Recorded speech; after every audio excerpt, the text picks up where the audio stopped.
Yo, yo, yo, yo, yo, yo, yo. What is up, everybody? Welcome to the Killjoy Jake YouTube channel, stream, the thing where I broadcast myself. Is that YouTube slogan? Susan, do I get paid for saying that? It's a broadcast yourself. There you go. My name's Cornelius. I'm the guest host today. Welcome to the stream. We have Omni in the house saying Jake and Bake. Let's go. Nice. Good stuff. I love it. Bobby Joe's here too. What's up? Sup? That sounded scary. What's going on, fam? Not a whole lot. Just fucking vibing. I really gotta be careful with the swearing.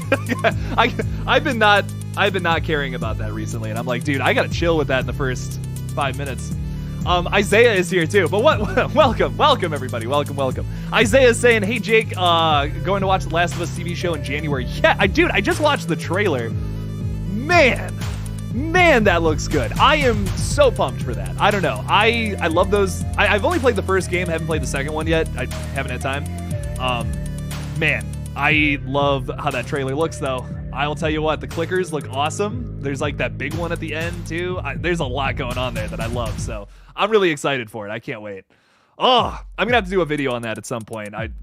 Slowly my schedule is freeing up, but things are so weird right now. Oh, it's crazy. Horror Tori is here. What's up? Howdy, hey. Welcome. Thanks for being a member. I think Sarah was the one that got that for you. So thank you, Sarah. I see you're here too. Matt is here as well. Who's excited? I'm excited. Matt, I'm losing my mind over here. It's gonna be awesome. We're gonna talk some Scream 6 stuff in a minute here, but I just want to say hi to some of you wonderful folks out there. Like Super Mario Wii 2007. What's up? Yo. Angie's in the house too. What's up? Hey y'all, how's it going? It's going good. Renald G119. What's up? How's it hanging? Easton Plays is here saying, hello Jakers. Have you seen the second trailer for Megan? Yes, I put it on the old Twitter today. It looks good. I'm excited for Megan. It looks silly. I'm just excited to see silly doll movie, you know? I'm not expecting too much else from it. I think it's gonna be fun. Sure. I can't wait for it. Austin Daniels is here too. What's up, Austin? How's it going? Howard Winston, what's going on, guys? What's going on? What's up? Who's hyped for the mean one? I'm hyped for the mean one. Oh, the mean one looks fucking wild, dude. Oh, David Howard Thornton as the Grinch. Great casting, man. Great casting. I can't wait to get into that. That's gonna be sick. Sarah Campbell's here. The infamous Sarah Campbell. Infamous in a good way. How about just famous? the famous Sarah Campbell is here. Sarah's going to be on the channel on Friday with Carrie Crave Cinema. Very excited to talk with them about horror and a bunch of good stuff. Very excited. So make sure to catch that stream then. Welcome, Sarah. Welcome. Diamond Rattler's here. Denisha's here. And Kyle is here. What's up? Big hello to Lisa, Ben, Evan. What's up, everybody? Welcome. Big collective hello to everyone. I know I can't get to everybody. I'll just be saying hi to people for an hour. It'll be crazy. But hello. Welcome. Big ol' blanket hello to everyone. Let's put on the chill music and let's talk about Scream 6, baby, because we have another update. I talked about something in my video earlier today, along with a bunch of other updates, which I hope y'all watched. It's more than a Scream 6 video. I put a bunch of other fun updates in there too. Dead Island, I talked about Dead Island 2, which was sick.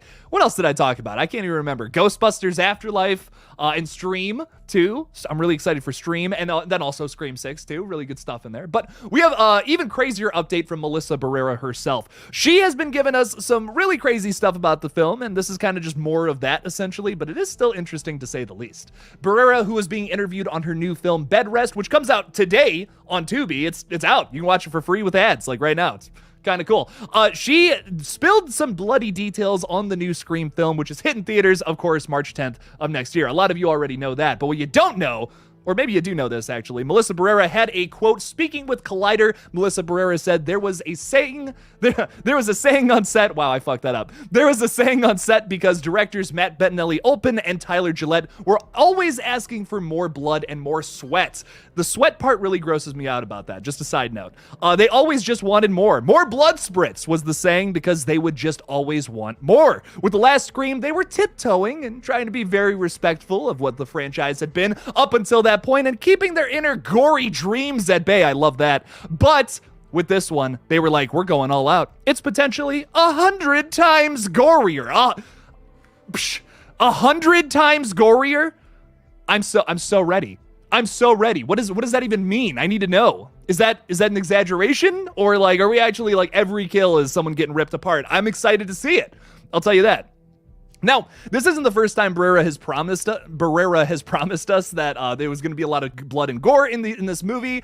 Moving forward, I believe she was speaking with Perry Nemiroff also with Collider, saying that it's fun to be covered in blood. I personally love being dirty and bloody. We've even seen some behind-the-scenes pictures that she released on her Instagram, I believe, where she was covered in blood and and dirt and all that. She's also said it's 20 times more mortifying. Just like, is it 20 times or 100 times? I don't know, but multiplied by some degree, it's going to get crazy in this new movie. It was 20 times more mortifying. Now it's 100 times gorier. So there you go. A lot of exciting stuff moving forward with this.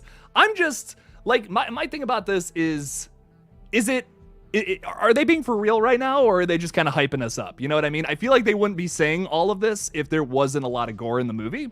Personally, that's just kind of my stake in it. So yes, I definitely think it's going to be very bloody, very gory, just crazy amounts of shit here and there. So I don't know how you guys feel about that. I know some people are like, well, Scream doesn't need to be as gory, but I think it could always get gore. I think it could always get bloodier. It could always get gorier. Terrifier 2 is just a wonderful testament to that.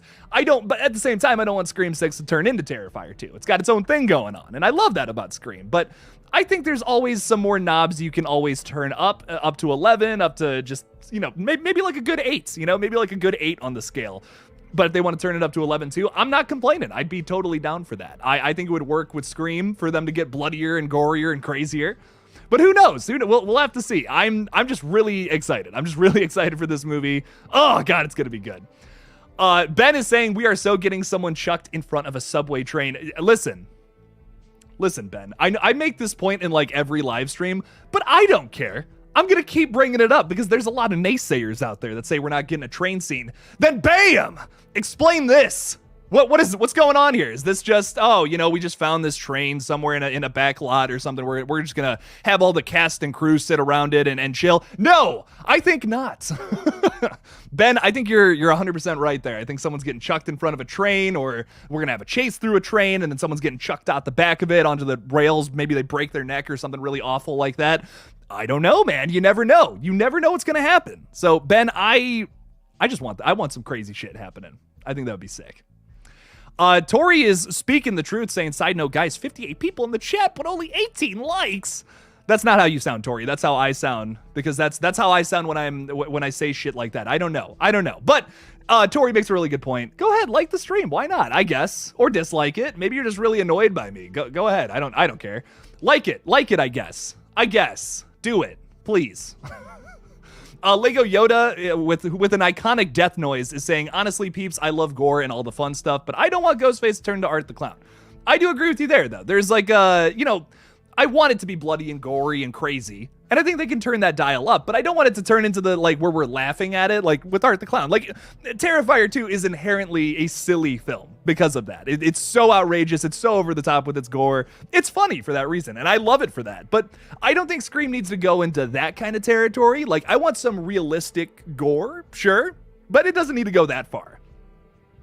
I think it just needs to go like to a certain point. It could elevate, but not too much. You know, not too much with the gore, but just enough. Like there's a space. There's a specific space that would be perfect. I think we could have some bloodier, gorier kills, but just don't do it in a way where it's like, Ghostface is a bad. Like, oh, this is so funny. Ghostface is so what a silly guy. What a goofy dude running around stabbing people and ripping their guts out. It doesn't need to be that over the top, but I do want some more blood, some more gore in a Scream film. I think that would be great. That would really serve it. But once again, not to the point where it's like comical, like Terrifier 2. But how are we thinking about that? What are we thinking about all this? Sphinx is saying, TBH, I don't even think they really need to amp up the gore, but make the kills more interesting and unique. Yes, to the unique kills. I'm down for that. But hey, that can involve gore and blood and all that fun stuff. Why not both? Why not both? Malik is here. What's up, Malik? Saying Ghostface made it on a train before Chucky. Don Mancini has to give the people what they want. If we get Chucky season 3, that is. Hopefully, maybe, fingers crossed. I still haven't watched season 2. I just haven't had time. Eventually I will watch it. I can't wait. I can't wait. Diamond Rattler is saying Scream 5 wasn't even that gory, so it can't mean a lot. Well, I mean, there was a few pretty good kills. I mean, gore-wise, I feel like the only one that really could go into that category for like crazy gore was like Dewey's death. But yeah, no, I mean, yeah, you got a good point. There were some good kills in Scream 5 though. I will say that, like the knife through Wes's neck. I think y'all forget about how hard that is to watch, because that is one of my favorite kills, if not my favorite kill in the whole franchise. That goes so hard. That was like the whole time. Every time I watch that, I'm just like, yeah, It's the only kill in all 5 movies that makes me reel back because it's so slow and intense, and I don't know. I love it. Love it. I love this franchise. I just like, it's campy and it's fun and it's goofy a lot of the time. And it's not a bad thing. There's a lot of great movies that fall into that territory. Not every horror movie needs to be this ridiculously over the top scary thing, which is a shame that I feel like some people feel that way about horror. I love Scream for what it is. I love it. It does, not every movie needs to be this wildly over the top, super scary thing. And I think that's the thing about Scream that's great. It's like it's more chill for sure, but I think now in the 6th century, instead of the franchise getting goofier like most franchises usually do, I would love for Scream to kind of go the other way, like get a little darker, get a little gorier. So I don't know. I think that would be fun. Maybe that's what they've done here. I don't know. We'll just have to see. Wes Hicks had a hard death that was brutal as fuck. Yes, dude. Oh man, I don't know. To me, that one doesn't get talked about enough. I hear a lot of people talk about like deaths in the franchise, and I feel like Wes's death doesn't come up all that much, which is really a shame. So, do you think Jenna's success over Wednesday will influence what Radio Silence does with her character? Kill her or keep her alive? Oh, it's too late for that, Austin. I'll tell you what. I mean, maybe not, but I'm assuming the movie's pretty much done at this point. I would imagine 3 months before its release, movie's got to be done. There's no way they have any time to reshoot anything or re-edit things now with Wednesday being such a success.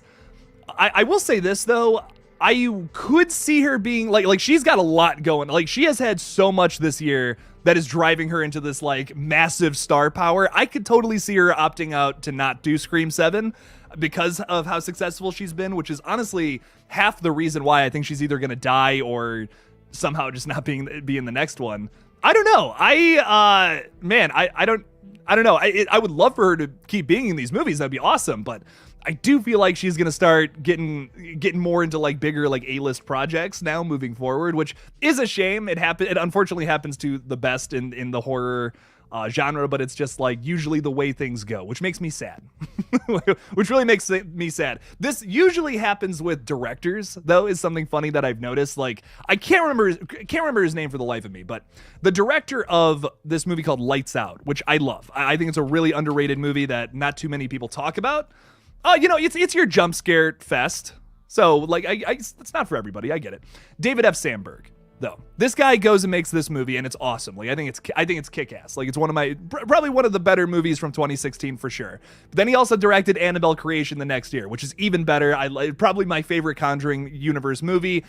But then he does Shazam. I get it. Like I like Shazam. Shazam's a good movie. It really is. It's a great superhero movie. But I just think it's a shame that this guy's doing superhero movies now instead of I don't know, just kills it with 2 horror movies, in my opinion, that are awesome. Would love to see more from him. And now he's doing the Shazam movies. Like he's got Shazam: Fury of the Gods coming out next year, and I'm sure it's gonna be great. Don't mean anything negative towards the guy at all. Like I'm super excited, super happy for his success, but makes me sad that he's not doing horror, I guess is my point. And I guess I'm worried that the same is going to happen with Jenna Ortega. She seems to really like horror. I mean, every interview I've seen her in and every project she's been in lately, like 90% of them have been horror. So I don't see her completely going away from horror movies entirely, but I could see her getting into more like bigger projects, I guess, like just money wise, I guess is what I mean. So. And yeah, Charles Lee Ray, spitting some facts here. It's unfortunate that horror is on the lower end of respect in Hollywood. Always has been. It just always, if it's the Oscars, if it's Hollywood, yeah, just always has been the lower end, unfortunately. But the other thing to think about with horror movies, I don't think it's that a lot of people like I think nowadays especially less people frown upon them. It's just the fact that like your movie going audience, a good portion of that, not like a majority or anything, is like kids and families. So, like, you know, you're not taking your 6-year-olds to go see fucking Texas Chainsaw Massacre 7 or whatever. You know what I mean? Like, you're not going to take your family to go see that. So, like me, as a huge horror fan, I'll still go and see like a Pixar movie from time to time. I love kids movies. Kids movies kick ass. But I guess like it's just like it's a smaller, inherently a smaller audience with horror films, which is why they don't make as much money, and maybe why they get frowned upon just from a financial standpoint, which is a shame. Really is a shame. But we still have a lot of great horror movies, and especially now, like we're in this like weird renaissance of horror, kind of like it's all just ramping up this year. And I think next year is going to be even bigger somehow. I don't know how, but I'm excited to see it all happen. A lot of big horror movies coming out next year. Revisiting a lot of old franchises, like The Exorcist comes back next year. Love it or hate it, you know how I think you guys know how I feel about it. It's still a big deal. It's still a big deal to be going back to the Exorcist franchise next year, whether it's a good movie or not. I don't know how much faith I have in it, but I am excited to see it, I guess. Listen, for me, the original Exorcist is one of my favorite horror movies of all time. I think it's fantastic. I don't know. I just don't think they can make a sequel that is going to come anywhere near that. And I love David Gordon Green. You guys can say what you want about Halloween Ends. I know it's like, in my opinion, it's not the best movie in the world, but I think he killed it with Halloween 2018 and Halloween Kills personally. For me personally, I just feel like he's not the greatest choice for The Exorcist because he is such a, like, he likes making things sillier and more comical. Once again, not a bad thing. Not saying that's a bad thing. And he has done like straight drama before. Like he did that whole movie on some shooting or something. I can't remember off the top of my head. Honestly, it's a movie I hadn't seen. It was something that just shocked me when I was going through his catalog of movies. I'm like, oh, I didn't know he did that, which is wild. So he has the ability to do something more straightforward and serious with horror, which I think you kind of have to approach The Exorcist with that. I don't know how you can make that movie sillier without it becoming like just the Leslie Nielsen parody of that. You know what I mean? Like there's that movie from like all the way back in the day. I just wouldn't want it to turn into that, I guess is my point.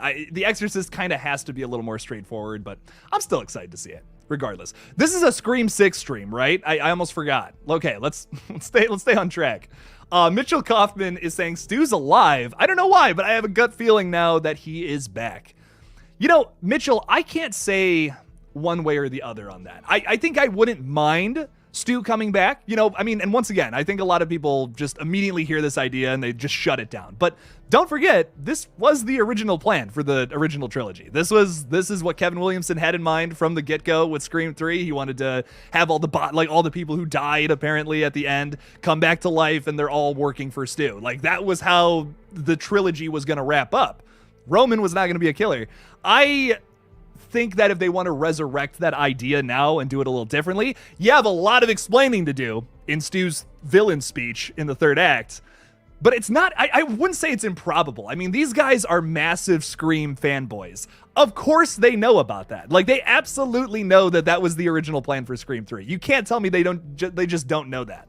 And with the whole Easter egg with Stu too, like here, with, let me put this comment down real quick. Right at the bottom, oh my God, let me put that banner away too, jeez. Right at the bottom there, it says, did the real life Stu Mocker survive? So, listen, man, I just feel like they wouldn't have put that in the movie if they weren't leading that with something. We already have confirmation that at the top there, you see interview with Woodsboro survivor, Kirby Reed. We already know she's coming back for 6. So, like, I don't know, man. I just feel like they're definitely setting something up. At least I hope they are. I think that would be really cool if they do set something up with that in the future. I don't know. I totally see that happening. It makes a lot of sense. It makes a lot of sense for that to happen.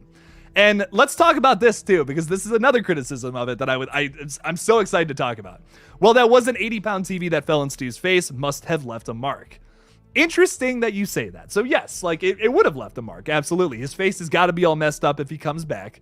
But my other thing about it is, like, we did a stream on Craven Something Scary's page, which I'm sure you guys have heard about. We talk about it all the time. Legendary stream, where we kind of talked about the logistics of like CRT televisions and if they would kill somebody if it actually like fell on their heads. And 99% of cases where that has actually happened in like a 10-year span, most people have survived that. 99%. It's like it's all facts, man. It's like, fuck.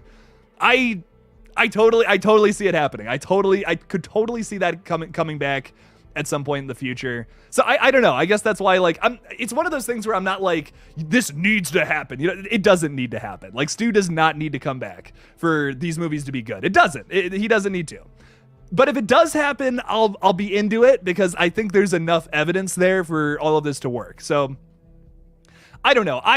For me, it's not one of those things that's gonna like make or break the future. If it happens, it happens. If it doesn't, it doesn't. Like that's kind of where I'm at. I see a lot of people like unbelievably passionate about that one way or the other. But I love Matthew Lillard. You know, he's fantastic. But I don't think he needs to come back to make you don't need these people to come back to make a good Scream film. I love his performance in that original movie. It's fucking awesome. I don't know. Now, my one thing I really don't think, going off of what Bobby Joe is saying here, Amber asked who's Stu, and Dewey said he's Billy's accomplice in present tense.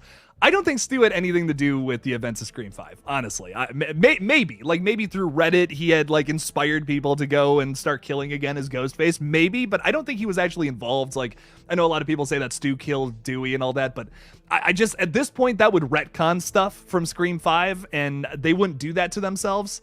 Like, we literally have, like, Amber's whole thing in the third act with Gale would retcon all of that. How would that, and none of that would make sense in context anymore. Amber's whole speech about, like, oh, Dewey died like a word I can't say on YouTube. And yeah, I don't know. To me, it's like, hey, why would she say that otherwise? Like, just to antagonize Gale? Okay, maybe, but like, they have a whole conversation about that. It's super poignant. I don't know. I do think Stu could come back, but I don't think he really had any involvement in 5 besides like maybe he's like on this Reddit thread with all of them. Maybe. I don't know, man. Well, hey, listen, we'll just have to see. Maybe I sound crazy right now. Maybe some people are clicking on this and they're like, oh God, he's talking about Stu. Talking about Stu again. Jeez. What do you think about the theory of Donnie from Scream 2 being Sam and Tara's mom?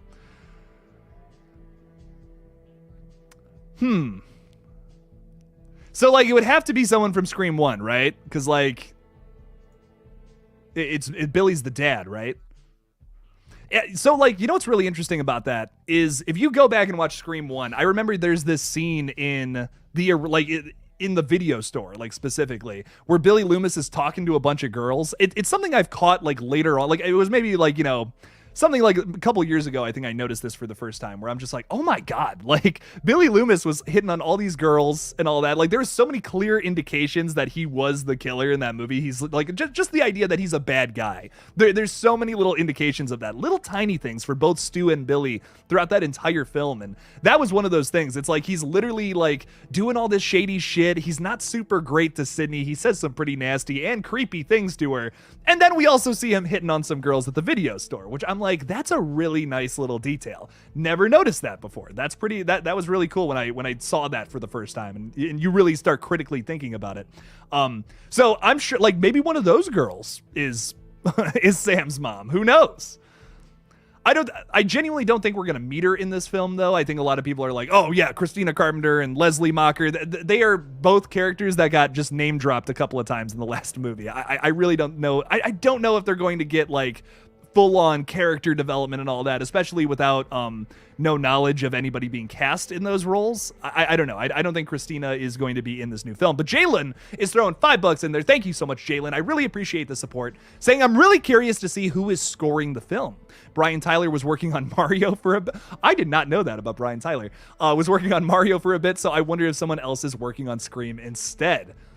Ooh, Jalen, great question. I wonder if what is Brian Tyler up to? So, my one thing I know about Brian Tyler, however you feel about his scores, he does a lot. Man's like the Nicolas Cage of doing scores for movies. I mean, like, let's just go through a couple of his credits here. Rambo 2008, Fast and Furious, Tokyo Drift, Rambo Last Blood, Now You See Me 2, Final Destination, Now You See Me, Final Destination 5. Like, let's just go through this whole, let's go through the whole thing if we want. There's just like pages and pages of movies this guy has scored. And it's awesome. It's like, it's great stuff. This guy is incredible. I do really like the Scream 5 score, not as much as the Marco Beltrami stuff personally, but I like it. It's cool. It's a little more atmospheric than I think I would like. And I think I like Marco Beltrami, how he kind of incorporates both like melodic stuff and atmospheric stuff together. I gotta see, is that Do we even know? Do we even know if the Scream 6 composer is? I have to know now. Like, fuck, man.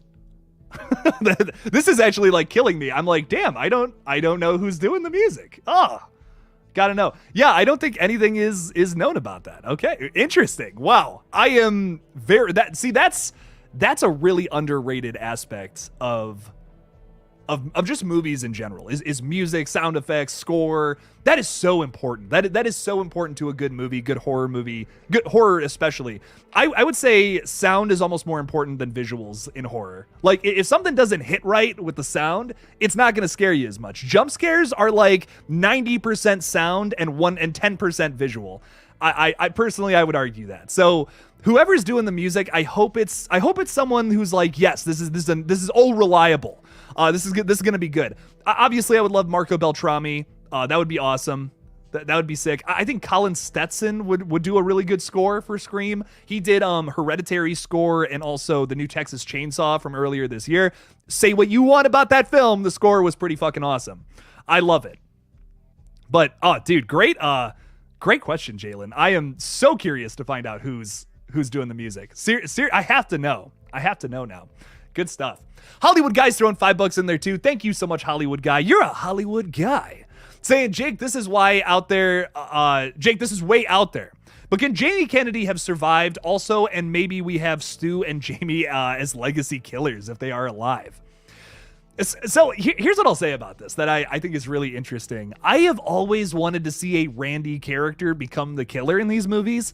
And I think it would be super obvious. You know what I mean? It would probably be pretty obvious. But at this point in the game, maybe not. Because I think if we would have done that all the way back in Scream 1, right? Randy's the killer. Like let's just say that theoretically for a moment.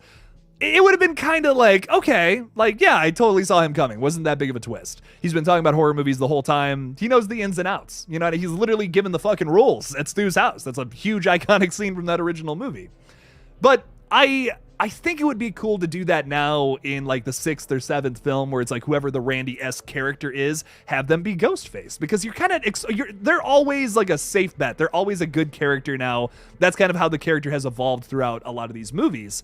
When we do get that Randy-esque kind of character. Like I think Kirby, not too many people were expecting Kirby to be the killer in Scream 4. Like I wasn't looking for that. There was a few people I was between in that movie, but Kirby really, I was never really thinking to myself, yeah, Kirby's gonna be the killer. Nah. Like she's the Randy, you know what I mean? They're not gonna make the Randy the killer. That's exactly why they should do that, my friends. Hollywood Guy, I love that. I do love that. And you know, I'm not complaining.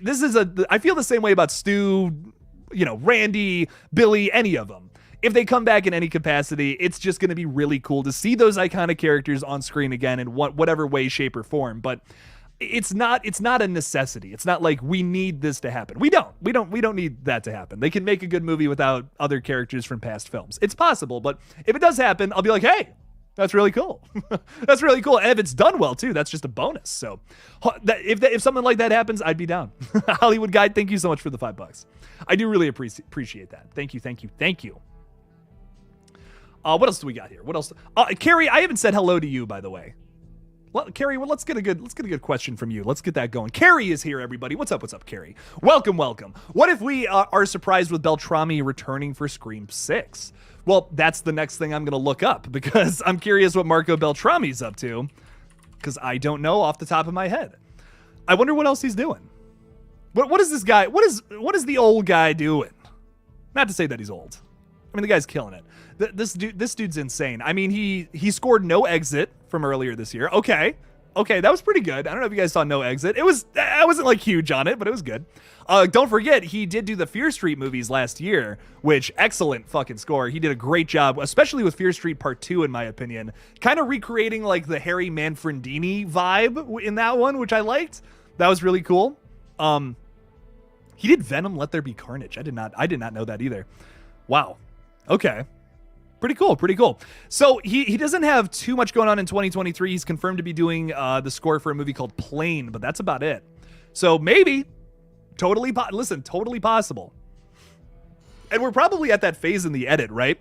Like they're probably done with the movie. They're probably just doing like little things here and there. Like, I bet we get that announcement with like the trailer. Like, I genuinely think all of this, all the news, all the big stuff about the movie, it's all going to hit us at the same time. We're going to get the trailer. We're going to get like some set photos. We're going to get like confirmation as to everyone who's in the cast, all the people working behind the scenes on this and all that. It's that's pretty much how it happened with Scream 5. I could see it all essentially happening around the same time, just like that movie. I don't know why they would change anything either. That's my big thing. Like, what's to change? Why would they change anything about like what they did with the last movie? Considering how successful that was and how mostly positive the response to the last film was, I don't think they'll change much. Like with the overall marketing and release of the film. It's coming out in March now, which is a way better time to release a horror movie opposed to January too. So I don't know, man. I'm excited for it. I am still okay. I'm gonna get off that. Let's talk more with you wonderful people. Save Robbie is here too. What's up? How's it going? Lewis is here too. Howdy hey. It'd be cool if it all ties back to the original. We just did that, Lewis. We just did that in 5. It was pretty cool. Scott is saying, say we return to Woodsboro for sale sign outside Stu's house. We see a low figure pick up a Ghostface mask in the figure takes off the hoodie and reveals to be Stu. Do you think this is possible? I do think that Stu's going to be could come back. I do think it's a possibility. I'm not like 100% or anything like that. I'm going to say it's about a 50-50 shot. But it's not going to be anything where it's like they're teasing it the whole movie. It's going to be a crazy fucking reveal right at the end, I would imagine. I don't think they could do it any other way because, like, I just feel like if you're going to bring this character back, have him come back for a big fucking surprise like that. I don't see why else to bring him back, honestly. If you got to bring him back, do a big shock, take the mask off. Matthew Lillard. What? Shaggy was the killer. And he would have gotten away with it if it wasn't for you meddling kids. See, that I'm all about. I love me a good shock. And these movies have always been about that. Have always been about a good crazy shock. And yes, I know.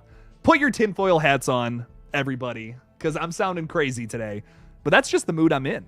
I should have named this the Stew Stream. That's what I should have named it. Honestly. SM Ducky just pooped, just so everyone knows. I love your duck. Love me a good duck. Pooped all over. You missed. Oh, God. Good luck cleaning that up. Good luck with all that. If anything, this may connect to 3 and 4. 4 especially, I think, with Kirby being involved. Well, and also 3, now that we kind of not really have confirmation that the Roman like mask and costume is maybe being worn by our killer this time around. I don't think Roman is back. I think some people would love that, but I would not. I don't want to see, like, the other thing is, like, I just don't want to see a bunch of dead characters come back to life, because then what the fuck, you know what I mean? Like, what is going on at this point? Scream is always, like, one of the best things about Scream is how rooted in reality it is, and I feel like meta commentary isn't going to work unless you have that reality factor to it, which is why parts of Scream 3 don't work for me. Not the whole movie. Like I said, the third act gets pretty grounded in the third act, which I really appreciate. But man, there's that second act and that first act are a little up and down crazy here and there. So I think that for these movies to work, for you to have some good commentary, you kind of have to be grounded in reality, or it's going to be unrelatable, and then commentary doesn't work. So I don't know. And I think there's some people who would love a Scream film without commentary, but then, like, it's just a slasher movie at that point, and that's not that totally misses the point of what a Scream film is and what these movies are trying to do. So I hope that this one is grounded in reality while also still heightening some things that I feel like they can heighten without losing that edge to it. So it's a really complex formula, but I love it. Like, I really dig it. So I'm just excited. I don't know. I'm talking like crazy because I'm just so excited for this movie. Guys, 3 months and we're seeing this baby. Like 3 months from Saturday and it's out. Like, that's insane to me. I feel like we just got Scream 5. Like, I feel like we were just talking about how cool that movie was, and now we're going into Scream 6. Like, oh my God. And it's going to be gory and crazy like Melissa Barrera promises us. I don't know, man. I'm all about it. I'm all about it. Bobby Lee is saying with Stu's nephew being killed in Scream 5, maybe we'll meet the rest of the family. Another thing that I just, like, maybe if we had some confirmation that someone was cast as this character, but like, at this point, I just don't know. I don't know if that's going to happen. Like, we don't have any, we don't have any confirmation that, first of all, if any other actors or actresses are going to be in the movie. I mean, we could get like a crazy reveal or something. It's like, oh, Stu's sister. We could have a Mickey character come out. You know, Mickey's back from the dead just for one scene to come out and be like, Stu's sister. Just like that. Billy's mother. It's my favorite. That's my favorite part of Scream 2. I don't know if you guys knew that or not. But yes, I don't know, man. I just like any sibling, mother, brother, father character, I'm going to be a little wary about if we get confirmation for that in this new movie. I don't know, man. That's going to get me all worried. I'm like, oh, is this going to be Debbie? Is this going to be Debbie all over again? A little Debbie action going on in this movie. The killer will be Doofy from Scary Movie. Nothing would make me happier. Nothing would make me happier, Blake. That'd be awesome. Doofy. It was him all along. They do the whole Usual Suspects thing too at the end of that. That's so funny. Sarah is saying, just trying to win over hearts and minds before Friday so people don't roast me. They won't roast you, Sarah. You're awesome. You're incredible. Sarah is the one who probably gifted you the membership, Mitchell, because she's awesome and got 8 memberships the other night on stream. 8! How crazy is that? And you know what's funny? StreamYard doesn't show you any of that. So thankfully I had the stream up on my phone, and for the past 40 minutes, I've not had the stream up on my phone. So we're gonna check that out in case I missed anything, which I did, and Sarah gifted another fucking membership. Sarah, you're incredible. Oh my God. See, like I just had my spidey senses were tingling. Sarah's awesome. Sarah, you're killer. Nice. Thank you so much, Sarah. Really, I really appreciate that. Oh, Sarah's killing it. So, and like I said, everybody, Sarah and Carrie are coming on the channel on Friday. We're gonna have a great discussion. It's gonna be a really good time. I'm excited. I can't wait. I'm really pumped to talk with you guys just about anything. I don't care. I don't care. Mitchell says, you guys have me laughing so hard right now. Thanks, everyone. Of course, that's why we're doing this. That's why we're doing this, Mitchell. It's all about laughs and fun times and talking about people biting into rats and shit. That's what we're doing here. that's what it's all about, baby. Yeah. Mason is saying, theorizing, I've got a feeling Kirby may be one of our killers this time. I think it's time for a past victim to be one. It's something new, and Jaws will be on the floor. I'll be pretty shocked. But I don't think it's out of the realm of possibility. Like, it's one of those things where I'm like, I could totally see that happen. This is not the Kirby you knew back in Scream 4. You know, and that's my big reason behind why I would be okay with that. If they set it up where Kirby's a completely different character now, and she makes like a point to that. She's like, listen, I'm trying to do my own thing. I'm trying to be more sophisticated now or something. We see this massive change in personality for Kirby. I think that might be pretty disappointing for some, which I understand. Totally get that. But I think it could also be a really nice way to set up her as either a red herring or a killer this time around, because we'll be thinking this. We'll be keeping this in mind. I think a really important thing to keep in mind when you're either writing or watching a Scream film is to think of what a motive for a character could be. Every character in a Scream film should have a motive to be a killer, because that makes it so much more interesting. And the best Scream films do that, in my opinion. So if they give Kirby a reason to want to start killing people, that's just excellent writing, in my opinion. They don't even have to make her the killer. They don't. So we'll just have to see. Hey, we'll just have to see. Oh, yeah. Don't forget to like the stream. Do it, I guess. Or don't. or don't. I love the Pride Ghostface mask you have in the back, by the way. So badass to get some rep from my fave slasher. Absolutely, yeah. That's why I got it up there. We ended up getting a lot of masks for Red Right Hand, which I probably shouldn't have said that. I won't elaborate any further on that. But I decided to steal one of the masks, and now I have it on my set. Fuck you, Matt. Matt, if you're out there, it's mine. You can't have it. I don't know if you guys noticed this too, but I also have the Scary Movie mask now up there. What's that? Yeah, that's my "what's up" noise, because I can't find the clip in time. What's up? What's up?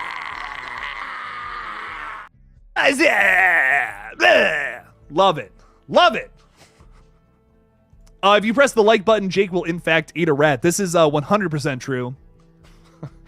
Yes. I won't do it on stream, but I promise it'll happen. Ty, yes, I am seeing the mean one. I'm very excited for this. It looks really goofy. I really want to see Violent Night too. I just haven't had time. I just have not had time. My schedule is slowly being freed up a little more and more here, which is nice. I only have like a handful of things to do for the movie still. Red Right Hand, which comes out on December 20th. Shameless plug. Very excited. Very excited for you guys to see it, and then I will actually be able to watch all the movies I want to watch because, damn, this month, oh my god, so many movies coming out that I'm excited for. I think a lot of us are wary about Avatar 2, but I'm excited for it, man. James Cameron has a pretty awesome sequels. Aliens, Terminator 2, he did both of those. One man did like two of the best sequels of all time, so I have faith in Avatar 2. If it sucks, then I will come on here and be like, wow, that sucked. And they spent years and years on that. But I don't think so. I think it's going to be at least decent. I think it's going to be at least a 7 out of 10. But who knows? If it's just the same thing as the last movie, which I'm really worried about, then I don't know. But I think it could be good. So far, I'm going in with high expectations. So far, I'm like, I think Avatar 2 is probably going to be good. But Scream. Let's talk about Scream. Scream. Actually, Jake, I'm getting it December 16th. Yes, you are cooped, you've, because you're a channel member. And guess what? Channel members get to see Red Right Hand 4 whole days early. December 16th, y'all get to see it on a couple, what is it? Not this upcoming Friday, but the Friday after that. That is terrifying. In less than 2 weeks, Red Right Hand will be out, and I am so scared.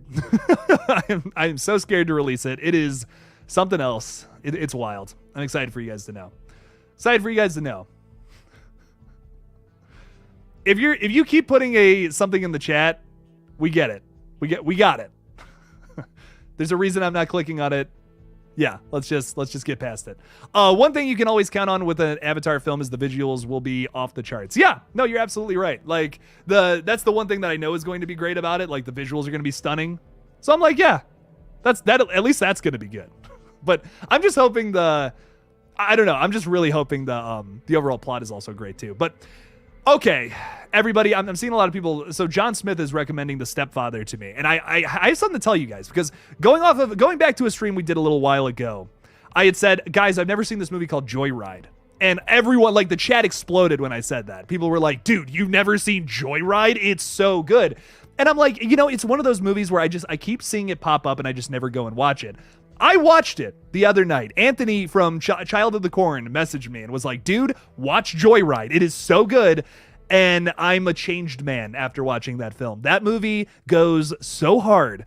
I never knew about it. It's written by J.J. Abrams. It was one of those movies where I had to stop it halfway through because I was so impressed with it. I just had to look up shit about it because I'm like, who the fuck did this movie? This is awesome. Joyride kicks major ass, by the way. If you guys have not seen that, highly recommend.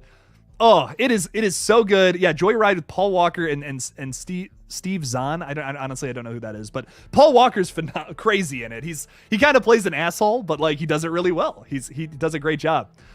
Dude, I don't know, man. I was just blown away by that movie. I loved it.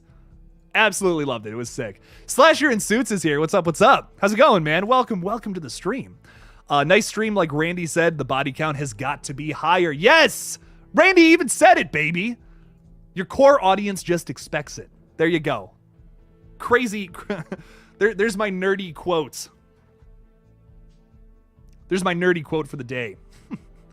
Right quick, Jake, gotta go get ready for the watch party I'm gonna be on at 9 on Destination Station channel. I'll see y'all later. Nice. That sounded scary. Have fun with the stream. Good stuff. Have a good time. Carrie Crave Cinema is saying, ooh, Joyride is so good.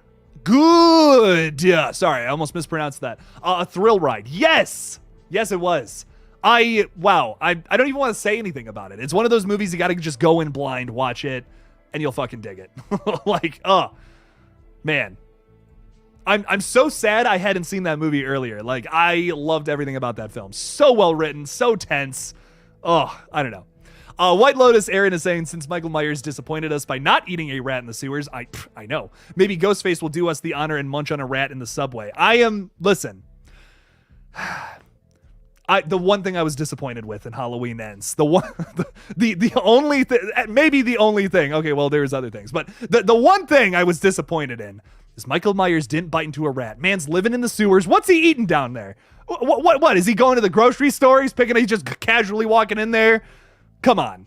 No, guy was eating rats, and we didn't get to see it. I'm so sad. Ghostface has got to do it. Ghostface has got to take off the mask at one point, bite into a rat in the subway. It's gonna happen. You know what? I'm just gonna say it right here, White Lotus Aaron.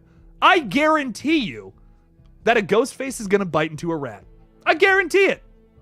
I'm betting on it. If I was a betting man, I would say yes, Ghostface is gonna bite into a rat. It's gonna happen at some point in time. Who knows when that is? Who knows when that'll happen? But it'll happen. I promise. Anyways, Extron Gaming is saying, Jake, what if Josh Segarra is a red herring and dies? Will you be shocked? I mean, that's probably a really good way to write that character.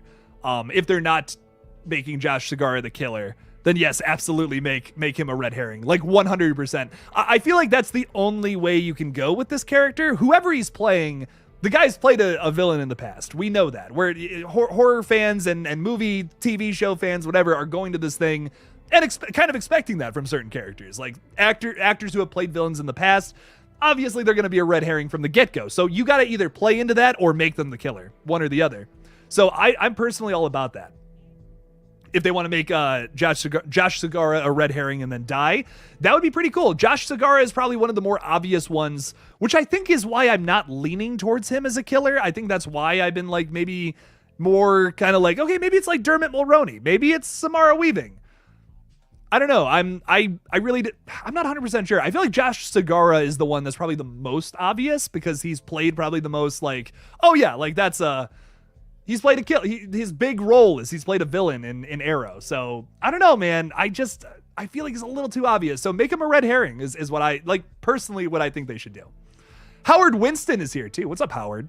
Welcome. Saying, Jake, what do you think is the absolute best way to bring back Stu? Hashtag Stu Train. Hashtag Stu Train.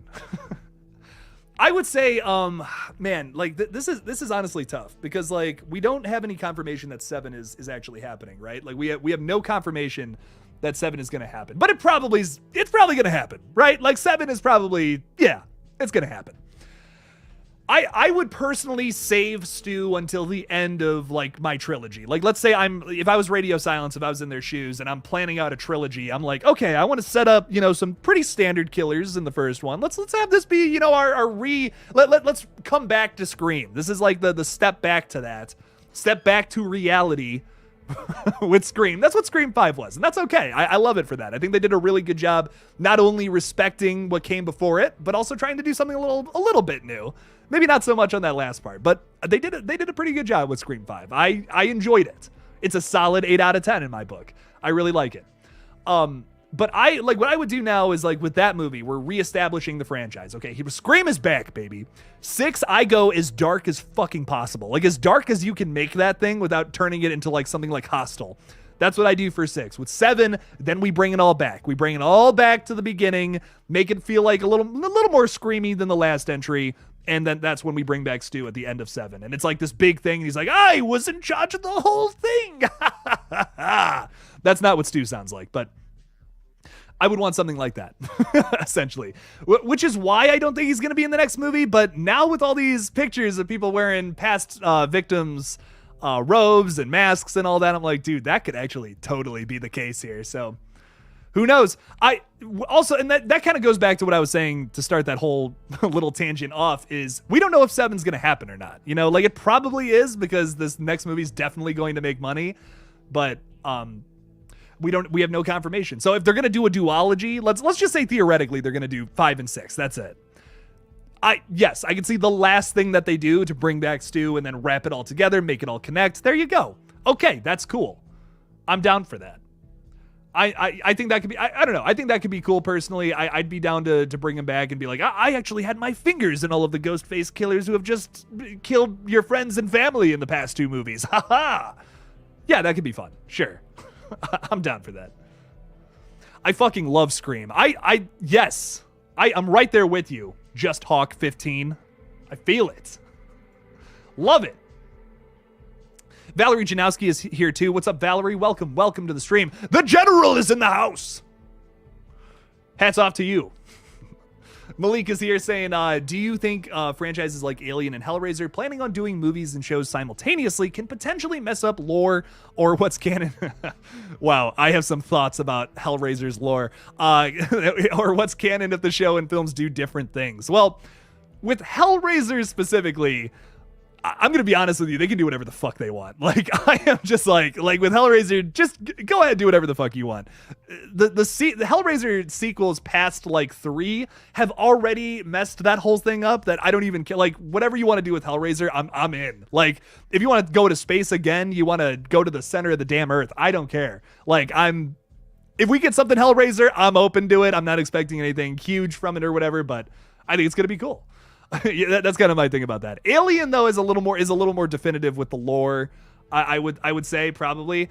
The only thing that I know, so I don't know too much about the show, but I do know a little bit about what Fede Alvarez has said about the upcoming movie, which he's directing. Oh, y'all are not ready for how good that movie's about to be. But so Fede's Alien is so far the only things he's really said about it is it's going to be like an isolated story, a little one shot that takes place in the universe, which in my opinion is probably one of the best ways to do like just a franchise continuation at this point in where we are. So we've had 4 Alien movies, right? That like 1, 2, 3, and 4. That all kind of like did their own little timeline with Ripley and all that. Those are most of them are great in my opinion. But then we have like the prequel movies that I don't know. It's just a bunch of nonsense to me. Prometheus and Covenant. I don't know what the hell happened there. Like there's supposed to be a 3rd film and they're just like not doing that now because so many people were like, what the fuck is going on in these movies? So I'm really excited to see just a one-shot simple continuation. Give me some xenomorphs on a planet. I'm not asking for much with the new Alien, you know? So I'm excited. I'm excited for it, man, regardless. I love the idea of these one-shot little stories, like similar to Prey. Like conceptually, I love the idea. I love what Prey did for the Predator franchise. It didn't put it in a box. It was like, hey, we can actually do this story about like hundreds of years in the past. Or maybe if you want to do something hundreds of years in the future. I love that these little one-shot stories are keeping things out of a box and it's always going to be surprising moving forward. That's how we should do sequels, I think. But not everything needs to be a big trilogy like how everything is nowadays. I like little one-shot stories like that personally. Slasher in Suits is saying, yes, the ending line of Scream 6 should be Stu saying, surprise, Sydney. Surprise. Yes. I love it. Surprise, Sydney.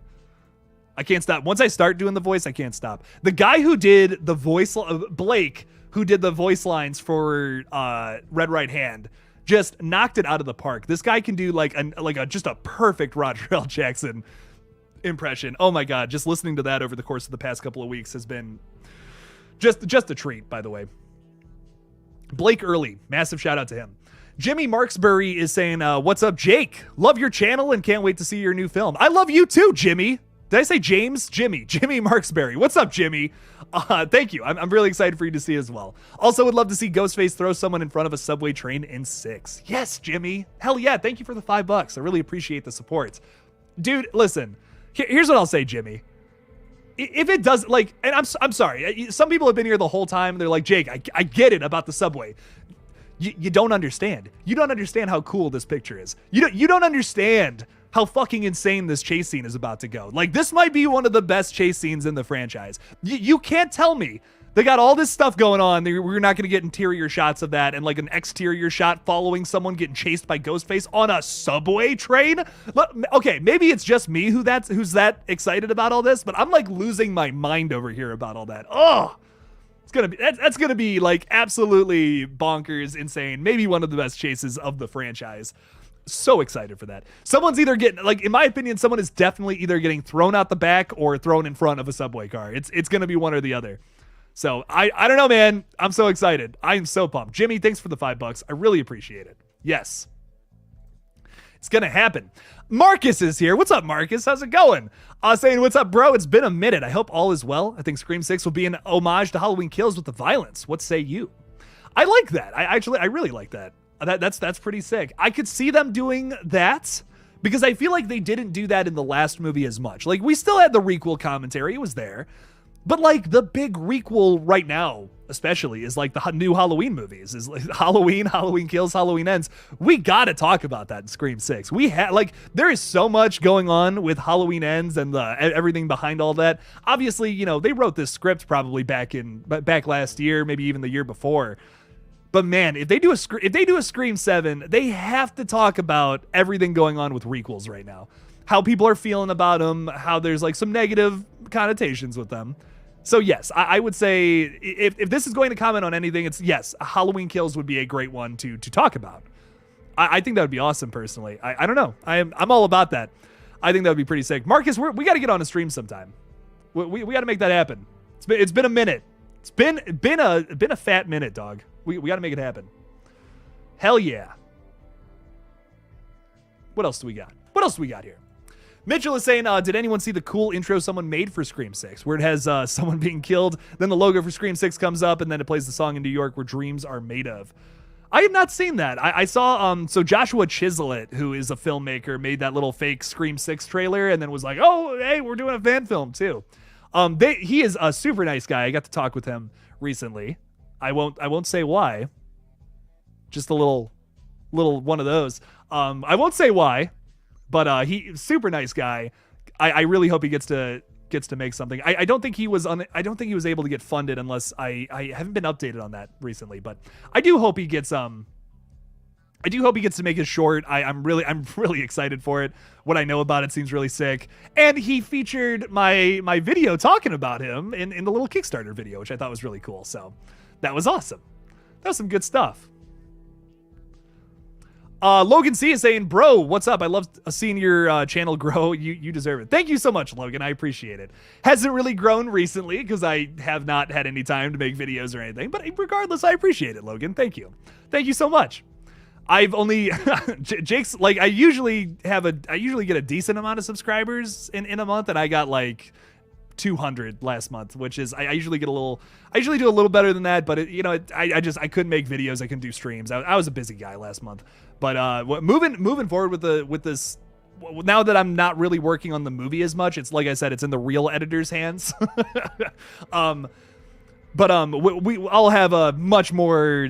Everything's going to be planned out a little more. You're going to see a lot more content on this page. Like, there's going to be a video and a stream almost every single day. I have this crazy schedule going for next year, and it's going to be awesome. I'm going to be honest. The end of this year, we're going to start to kind of get into that a little bit. I hate to get all technical on you guys, but yeah, shit's about to be insane on this page. Like, next year, I'm expecting to be big. So I'm excited for you guys to see everything I got cooking up. Got some fun stuff coming in the future. Howard is saying, if for any reason whatsoever they mention Stu as a dead man in Scream 6, I'm dropping an old 80-pound TV on my head to prove to everyone that he's alive. Well, Howard, the best part about that is you don't even have to do that, my dude. You don't even have to do that. There's facts out there that say that you would 99% of the time people would survive that. You don't even have to drop the TV on your head. That's the best part. There's facts and evidence out there saying, yeah, like most people would survive that shit. So come on. In an interview one time on Entertainment Weekly, that's it. Oh, he said he would drop a TV on his head to prove it. That's really funny. Matthew Lillard is a treasure. What a guy. What a guy. Mitchell is saying, Jake, when the teaser comes out, you got to do a reaction video to it, please. Of course. Something I've been learning recently is that reaction videos you shouldn't mix reaction videos with movie content, which sounds ridiculous, right? It's like, what? Like, that doesn't make any sense, Jake. Well, a lot of people half the people that click on reaction videos, I guess, are there for the thing you're reacting to, not the person reacting to it. So that's why it's kind of like tough to make reaction videos, because you got to either go all in on that or not do them at all, essentially, is what I've seen. Because what'll happen is you'll make the video, let's say a trailer comes out. Like, let's say theoretically Scream 6 trailer comes out right now, and in 15 minutes after that, I was able to upload a reaction video to that. Well, I would post that, probably get a lot of people clicking on it and subscribing and all that, and then when I don't do a reaction video for like a week, half those people are gone. Half those people will leave. Like, I've seen it happen. I did a bunch of reaction videos for a while, kind of to test that theory. Like, there's like a 2-week span back a couple of months ago where I did some reaction videos, literally to test that. And it happened exactly like how I thought it would. And I'm like, wow, that is really shocking. So I'm thinking about starting an entirely separate channel where it's just reactions to trailers. Like, literally just going to be me reacting to horror trailers on a completely separate channel. Like, probably just going to be like Killjoy Jake Reacts or something dumb like that. So I don't know. That's a weird little YouTube rant that I guess I had to go on, but let's get back to we'll get back to the Scream stuff. Sorry. Jake's all wound up today. It's awesome. Kevin is saying, does anyone want any Scream 6 images? Hopefully we'll get some soon. Kevin, you probably won't have to wait too much longer because I'm theorizing we probably get the trailer fucking any time now, I'd imagine. I hope they release the trailer around my birthday on December 18th. Happy early birthday, Night Owl. I hope they do. I hope they release it sooner. I'm going to be honest. I want to see that puppy. I'm so ready to have a trailer to go off of. I'm so ready to have a trailer to be like, okay, this is what the movie's going to look like. Here's what we're doing. Here's some relationships between people. I'm just so excited. I'm so excited to see it. I can't wait. Hashtag Killjoy Jake Reacts. Let's go. It'll happen. It'll happen. Probably next year. I'm going to do that. Do you watch American Horror Story? I have not watched the new season. I watched season 10 and I liked the front half of it, but the second half of it I wasn't crazy about. I really liked the fame vampires or whatever. That was really cool. Like I said, the back half I wasn't big on, but I did really like the first part of Double Feature a lot. And season 9 I really liked too. Seasons 1 through 3 are great in my opinion too, and it kind of like seasons like 4 through 8, it's like pretty hit or miss, I would say, for me personally.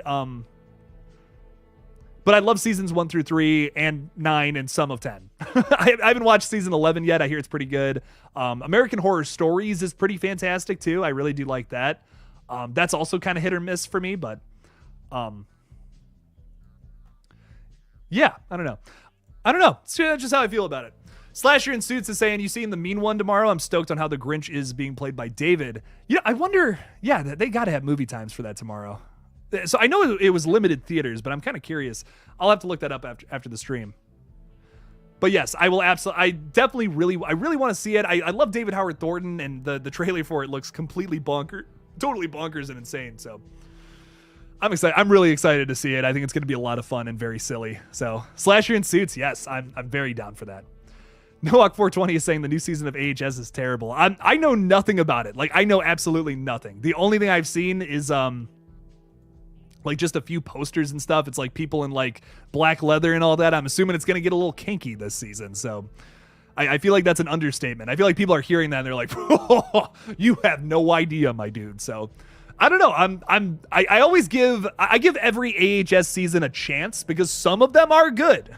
Like some of them are good, but some of them really miss. Like season 6 is a massive miss for me. I don't know what the hell they were doing. The found footage season does not work for me, even in the slightest. So some of the seasons, like I said, really work for me and some of them really don't. So I don't know. I always give it a chance, but if the first 2 episodes don't usually hook me, I kind of give up on it. But there's a few seasons that are good. Is AHS still a thing? Yeah, I mean, it's pretty good. Sometimes it's pretty good. Sometimes. Not all the time, but sometimes. It'd be cool if they dropped the trailer tomorrow or something. We'd all be making videos. LMFAO. So this is so selfish and ridiculous, but I really hope they drop it next week because I'm just not going to have time to get on that as fast as possible. Please, God, please. I'm really hoping it comes out next week because, man, the next like 3 days are going to be like whack, that's so selfish, right? Like, what? Come on. 69 people in the chat. Hell yeah. Love that number. Great stuff. What is the title of Scream 6? Hopefully Scream 6. I hope. Blockaden. I don't know how to pronounce your. I got nothing.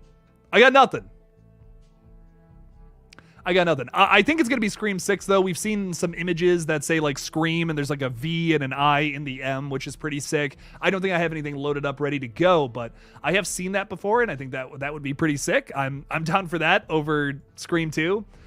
So, I don't know. Yeah, a verified account on Twitter said it may come out next week. I talked about that in my video today. Ghostface's favorite. I do think that's probably true. That would be a really good time to release it. Pretty much any time after this Saturday would make sense for the trailer to come out. Like it could come out from this upcoming Saturday to next Saturday. I think is definitely when it's coming out. So I really hope it comes out next week. I just don't have time the next 3 days really to do much. So I'm kind of doing all my catch-up stuff today. Like, literally after this stream, I'm making a video for tomorrow and making a bunch of shorts to come out for the rest of the weekend. So I'm praying. I got my fingers crossed. I might have some time, but I don't know. So, Jake, I keep hearing that the teaser is going to come out on the 20th. That would be a perfect day for it to come out. That's your that's the day that Scream, the original one, came out in 1996, was December 20th. So it would make sense for them to release it around that time or on that day specifically. Totally makes sense. It's fun fact.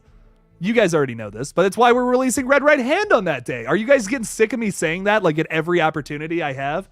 Because I'm going to keep doing it until it comes out. What? Watch the fan film, please. Like we put so much, like a stupid amount of work into this thing, and none of us made a dime off of it. So watch it. That's all I ask. All I ask is you watch it and maybe share it out in the world too if you feel like it. That would be awesome.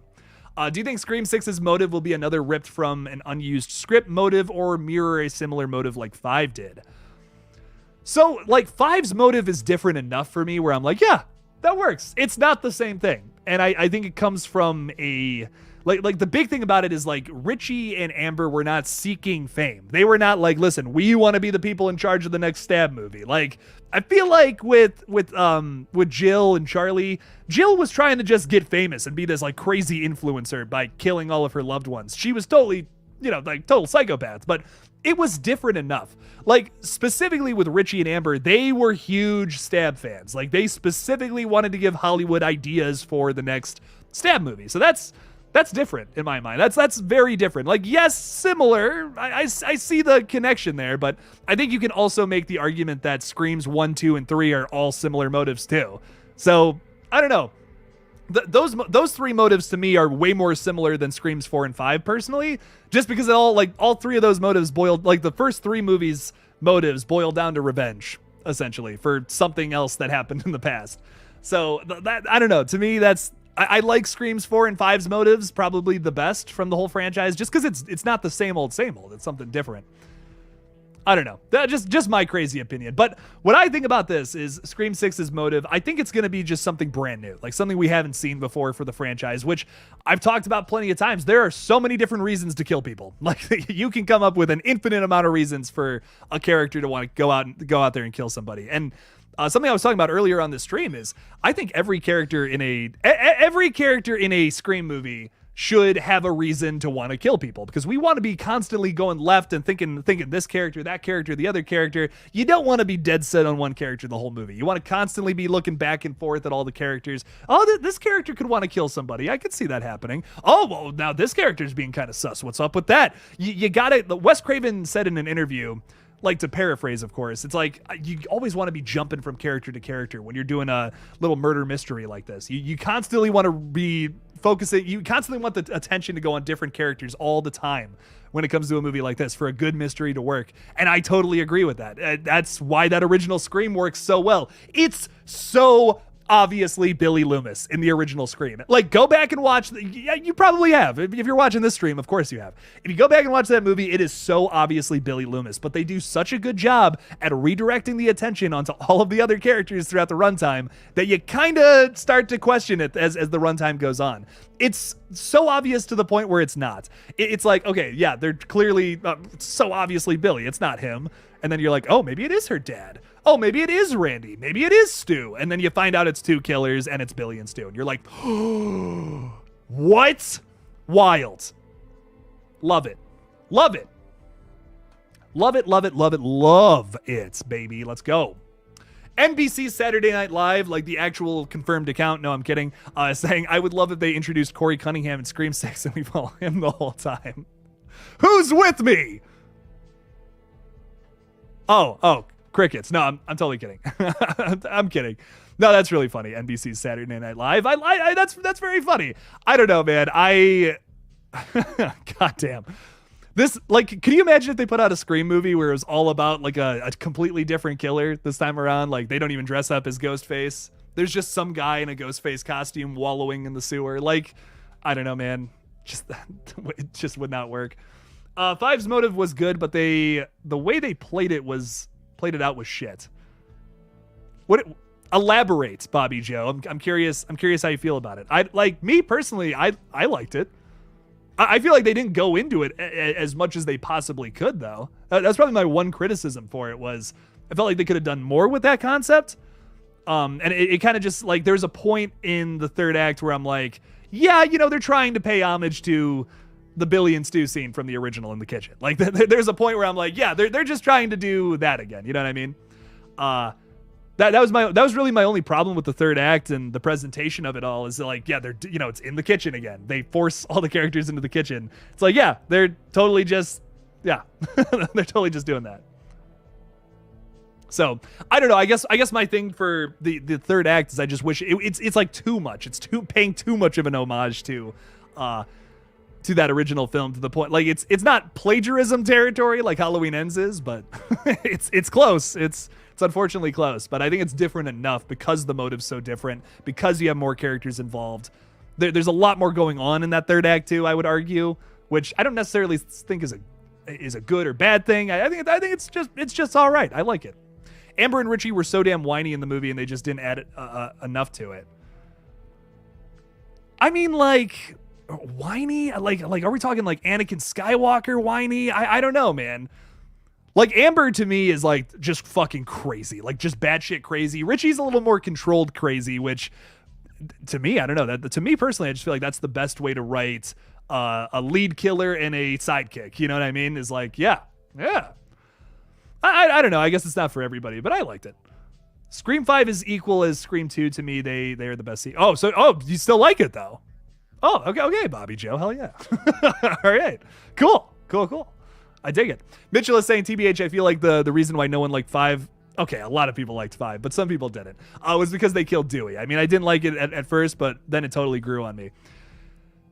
Yeah, no, Mitchell, I concur with that. I think a lot of people don't like it because of that, for sure.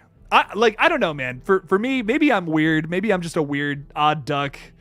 But characters don't matter that much to me. Like, I'm like, as long as characters are well written, I don't care if it's someone from the past. Like, as long as we have good characters, I'm in. Like, I'm down. As long as this is a well written character, cool. And if, like, I don't know. Like, I don't think, like, to me personally, the big reason I don't want Gail to die in this movie is because I know other fans will lose their minds if she dies. And I don't want that discourse in the fandom. That's like the biggest reason I don't want Gail to die in the next movie. Otherwise I'd be like, yeah, she's fair game. Why not? That's my biggest thing. I just don't want people like coming away from this movie pissed off for that one thing. You know what I mean? It's just like that would totally overshadow what could be a great movie if you're only hyper focused on that one little tiny element. So that would make me sad, personally, as a fan. That would make me sad to see a lot of other fans upset about that, I guess, is my point. What else do we got here? 5's motive was super weak, in my opinion. It's one of my biggest criticisms of the movie. Seems like lazy. See, like, that's what I don't understand. How is it lazy? How is it lazy writing? Because it's like, it totally works with the Scream movies. Like, it's all about the stab films. It's all about that again. I see that criticism if you're like, okay, I'm just done with the stab movies. Like, I totally get that. There's been a lot of stab shit in all four of the sequels. So if you're just like, you're just done with that, I understand. I get that. There's been a lot of that in the past 4 movies. Maybe not so much 4, but a lot in 2 and 3 and 5. So I get that. Yeah, no, I get that. That's a big thing I'm actually hoping for with 6 is that they get away from that a little bit. I hope they get away from the whole stab stuff, because it's like every sequel kind of revolves around that to a certain point. I think it was really cool in 2. Maybe my favorite use of it is like the opening scene to Scream 2 when they're going to the movie to see the events of the last film.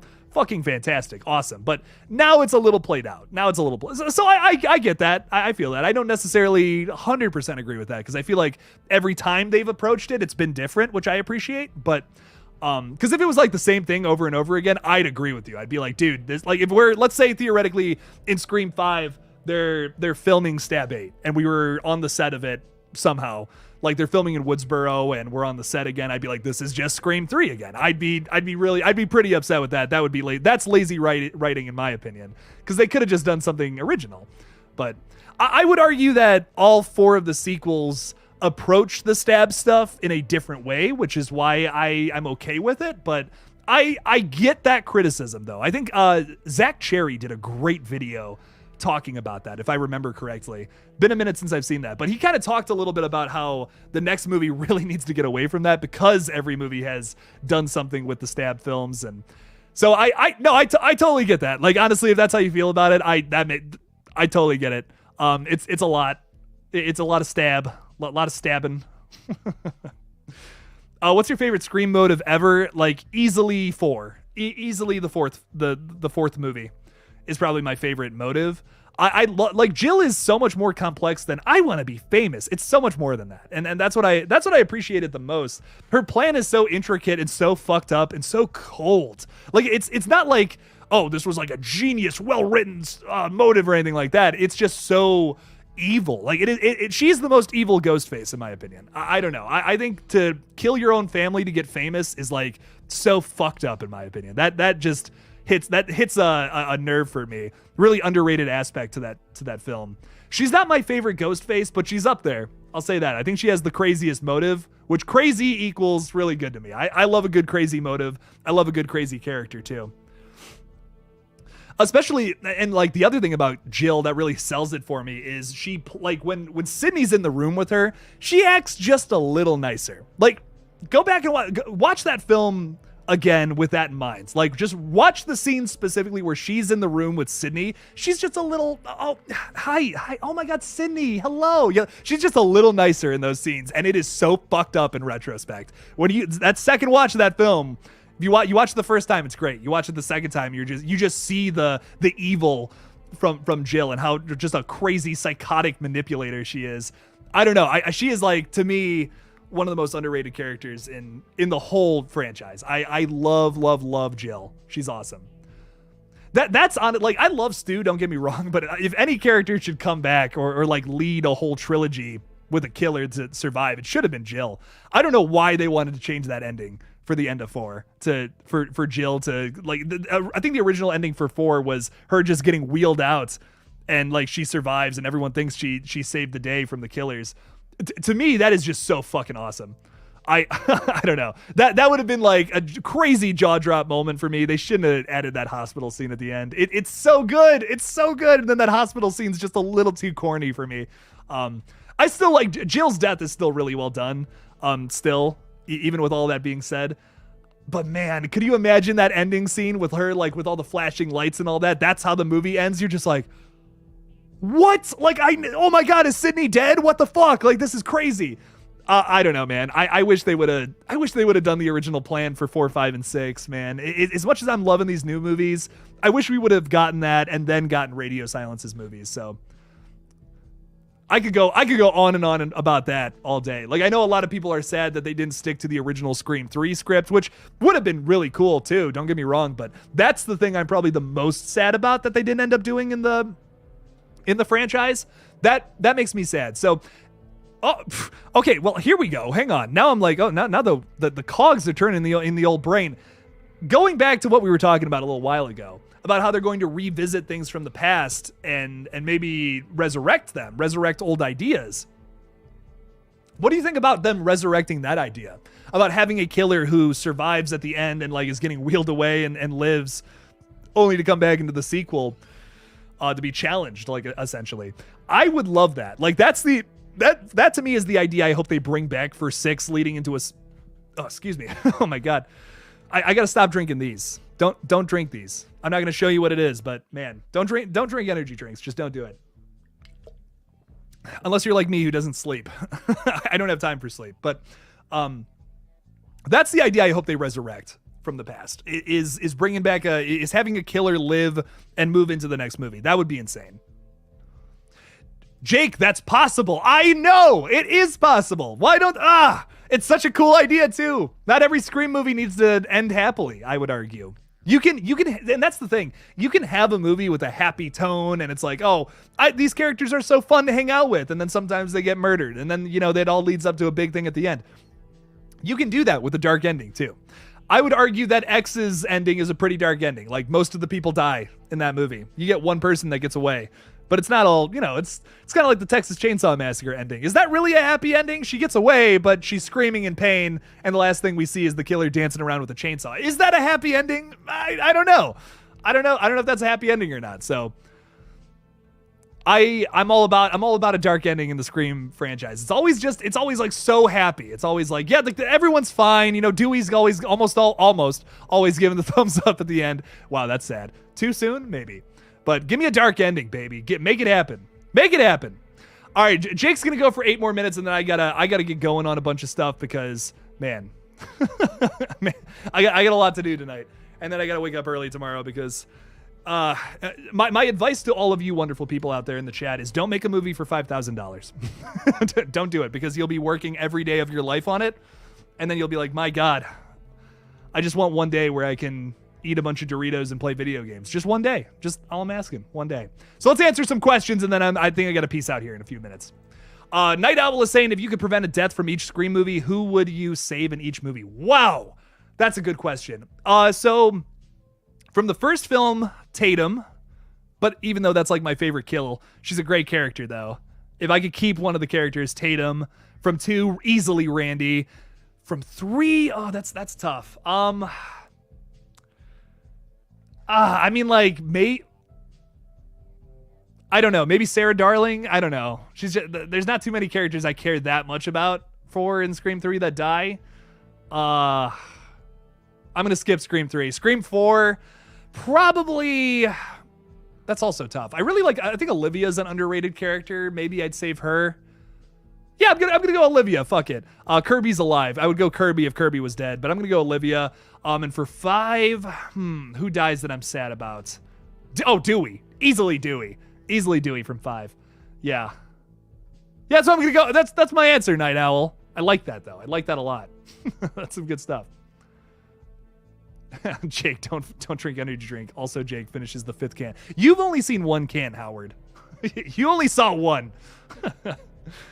They did it on the Scream TV series. They did it on TV series there, my friend. TV series, not the movies. I don't hate Cotton. Cotton from 3. Okay. Yeah, that's a good choice. Listen, Liev Schreiber's amazing. He's fantastic. The only thing I don't like about Cotton is how he's written in the second movie. I think they spend way too much time with Cotton Weary in that second film.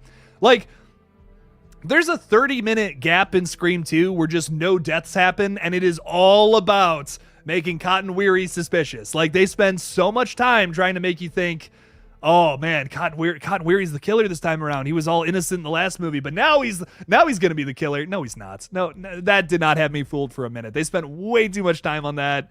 I don't know. That's my only problem with this character. I think Liev Schreiber plays him really well. Great character, great idea for a character too. But I don't know, man. That whole little section of Scream 2 is just, what are you doing? What are y'all doing? Crazy. Did you hear about the Bambi horror movie? Yes, I'm very excited for it. Bambi turns into a killing machine. And he's on a mission for revenge. Bambi's coming. That's going to be insane. I love it. Jennifer Jolie all the way from 3. Hell yeah. Great character. Like I said, I don't know. I like Jennifer Jolie, but like, would she come back for Scream 4? You know, I don't know. Different setting, I don't know, man. That's my thing. I don't know, like, because the idea of keeping somebody alive, right, means they'll probably come back for the next movie, but between Screams 3 and 4, I don't think she would come back for 4. Considering who she is, and like that she's an actress and all that. I don't know. That's why I'm like, yeah, she should die. Screw it. I like her as a character, but I don't think she would come back for the next movie, I guess is my point. The point I'm trying to make. I do like her a lot as a character though. She's a big standout. When what's his name? Joe Swanson from Family Guy, I can't remember his name, when Patrick Warburton just picks her up at that one point because she's just done. That just always gets a laugh out of me. Very funny. Oh, hot take. Night Owl was saying I'd save Wes from 5 over Dewey too. So I was gonna say Wes, but I stopped, and that's why I said Dewey. Because I don't know too much about Wes. I don't know too much about him. I wish they would have gone a little more into his character. I love Dylan Minnette as an actor. Fantastic in just about everything I've seen him in. Don't Breathe is the big thing that comes to mind with him. That's my big frame of reference. But we didn't get to know Wes all that much. We only got like fucking two and a half scenes. I say a half because he's only in like that one scene for like a minute. He's in like a few scenes for like a half of a minute, and he doesn't really do that much. But the big thing they set up with Wes's character is that he's like in love with Tara, and that goes nowhere in Scream 5, which is there's a lot of little things like that in Scream 5 that I was really confused with watching it. I'm like, what? They're setting up so much, and only half of this is doing something for the plot. So I think the idea behind that was like, oh, this could be a reason why they're the killer, but I don't know. They don't like Wes doesn't do anything towards Tara that makes me think he's the killer. You know what I mean? Like I wish we could have gotten a scene with him and her at the hospital, and maybe Wes is being a little creepy, you know, like Tara's, trapped there because she's, has her fucking, all this shit is broken and all that. She's got to get healed up. I wish we would have gotten a scene where Wes was being a little creepy towards her and be like, oh, sus, big sus. So that's my thing. That's my thing about him. I don't know enough about him. Judy's a good choice though. I know a lot about Judy, and I like Judy. Judy's sus. She was sus in 4. I like that. I like that about Judy. And she had a lot to do in 5 too. I thought that whole phone call with her is fantastic. Hello, Judy. That's great. Funny stuff.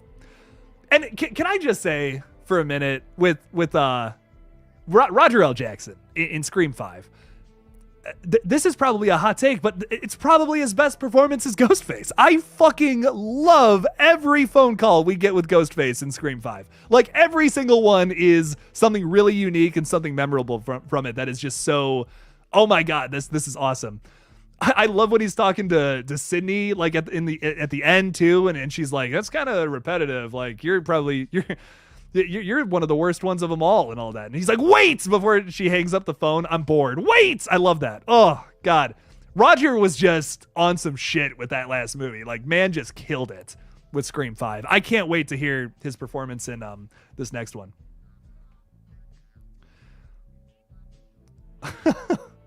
I really wasn't a fan of the drunk trailer park route they took with Dewey's character. I get that. I understand. I think it was a dark outlook for a really nice character. It's unfortunate, but it's real. You know what I mean? I think that's the sad thing about Dewey's story is that it feels very real, very grounded. That's what I appreciated about it, I guess. But hey, I get that angle. It's sad. We don't want that for Dewey. Dewey's a good guy. He should be happy with Gale and all that. But it's just not how it worked out. It's sad.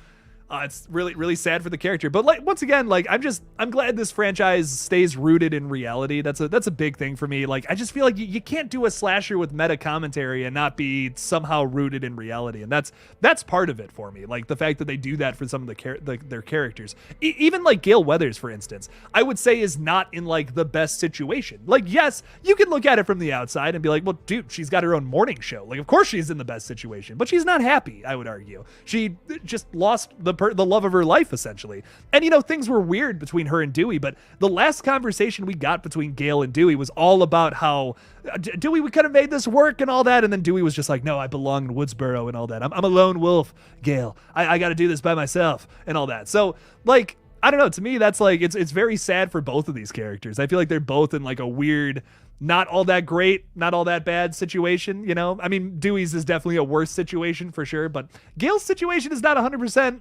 glitz and glamour and all that. So I appreciate that writing. I don't know. That's really cool to me. And Sydney has her deserved happy ending, maybe. Maybe. We'll see where the future movies go if she comes back for 7. Who knows? Who knows what'll happen?